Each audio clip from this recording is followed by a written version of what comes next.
மாப்பிள்ள நான் ஒரு இட்லி துண்டுறதுக்குள்ள நீ பொங்கல் பூ எல்லாத்தையும் காலி பண்ணிக்கிறியாடா? அட துணுடா கேள்லாம் கேட்டு கிடைக்காதா? மாப்பிள்ள யாராவது வந்து கேட்டா மாப்பிள்ள சொல்றது பொண்ணு வீடுன்னு சொல்லிடலாம். மூதேவிய இது புது வீடு கட்டிக்கிறாங்கடா, இதுக்கு போய் பொண்ணு வீடுன்னு சொல்லுவ? அப்படியா? சரி விட்டு நான் பாத்துக்கிறேன். சாம்பார் சாம்பார் எப்ப சாம்பார் குண்டா சாம்பார் தீங்க வாயில விட்டுப்பா. எப்பா எவ்வளவு பெரிய வாயிடா? ஏக்கா இது வரைக்கும் 4 வாய்ட்டு வாங்கிட்டேன், இன்னுமா சாம்பார் பத்தல?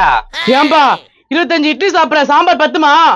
இதை யாரு கூப்பிட்டாங்கன்னு தெரியலையா? காலையில டிஃபன் பண்றதுக்கு வரலாம், இது கேலி பண்றதுக்கு வருது. சரி அதெல்லாம் விடியா, இங்க பூரி வை. இவனும் வந்ததுல இருந்து கொட்டினே இருக்கிறான், உள்ள குடன் கட்டி வச்சுக்கிறானா?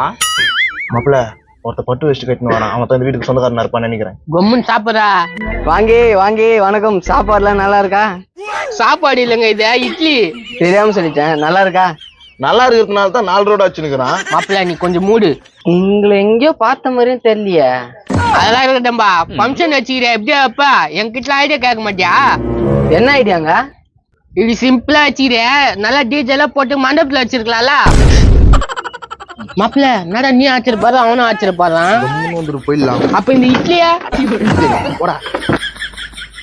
வீடு குத்தணும் மண்டபத்திலயா? என்ன சொல்லிட்டு போறானுங்க?